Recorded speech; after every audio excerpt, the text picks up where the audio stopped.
Tant que vous êtes une femme, sachez que votre vie est en danger. Je répète, quand vous êtes une femme, sachez que votre vie est en danger. La société vous en voudra d'être belle, d'être habillée comme ceci, d'être habillée comme cela, d'être célibataire, d'être femme mariée épanouie, d'être femme mariée battue, d'être femme mariée ceci et cela. Oh, que c'est difficile. Vous voyez cette fille qui défile dans ma vidéo là. C'est Merveille Bella qui a perdu la vie le week-end passé suite à ce que les gens sont en train de dire sur les réseaux sociaux, un viol. Alors, d'abord, ce qui est beaucoup très triste là-dessus, c'est que ça se passe comme ça et chacun prend sa caméra pour raconter sa version, la version qu'elle veut et tout. Et ce qui m'écoeure encore, en passant d'abord, que son âme repose en paix, l'âme de Merveille. Regardant ces vidéos, c'était une fille qui était pleine de vie. Elle faisait ce qu'elle avait à faire sur cette terre. Et voilà, on l'a arrachée comme ça, très vite. Donc, que son âme repose en paix et beaucoup de courage à sa famille. Alors, comme je disais tout à l'heure, les blogueurs ont donc pris l'histoire pour faire la leur. J'ai lu beaucoup, j'ai écouté. Beaucoup de personnes sont en train d'accuser sa maman, puisqu'il y a une deuxième version qui est sortie selon laquelle le monsieur qu'on accuse d'avoir fini avec la vie de Merveille est venu dans l'institut de beauté de sa maman.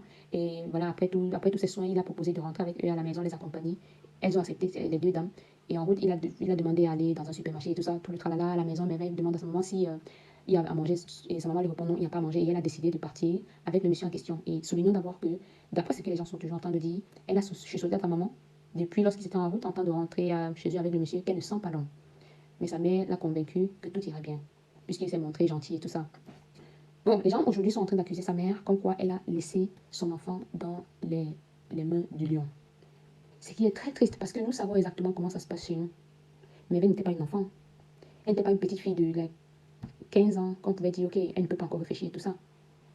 Donc, aller aujourd'hui accuser sa mère de ce qui s'est passé, c'est tellement hautain, c'est tellement maladroit.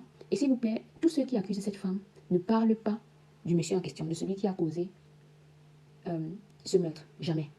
Le monsieur, lui, il n'est pas condamné, il n'est pas du tout, voilà, on le dédouane de toutes ses responsabilités. Donc, il n'a rien à se reprocher. Personne ne voit ce qu'il a fait. Personne ne voit le fait qu'il a prémédité son coup. Parce que si cette version est vraiment réelle, bon, ça a été beaucoup dit. Même monsieur Zumanto a fait une longue vidéo là pour expliquer ça. Donc, je suppose qu'il a eu la version venant de la maman.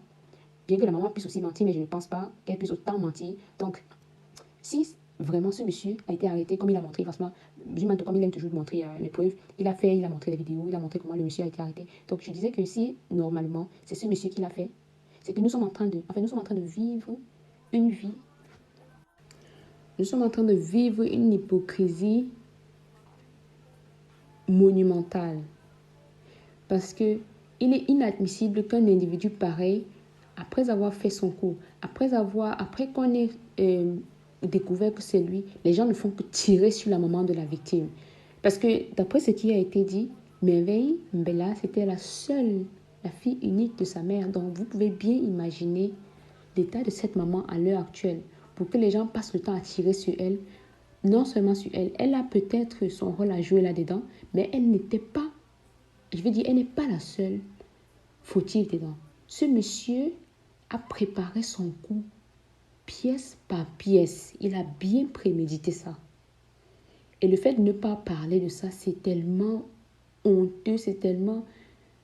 Ça montre à quel niveau nous sommes en tant qu'humains, en tant que peuple. Ça montre où est-ce que nous en sommes.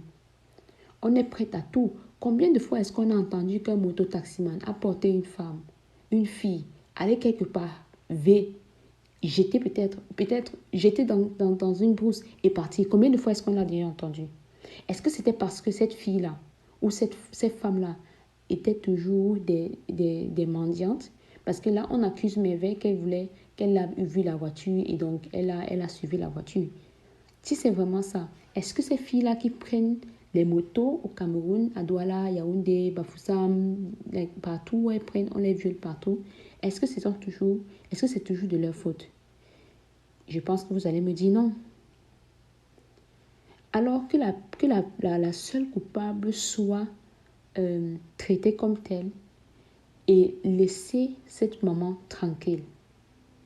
Je pense qu'elle doit se morfondre déjà assez.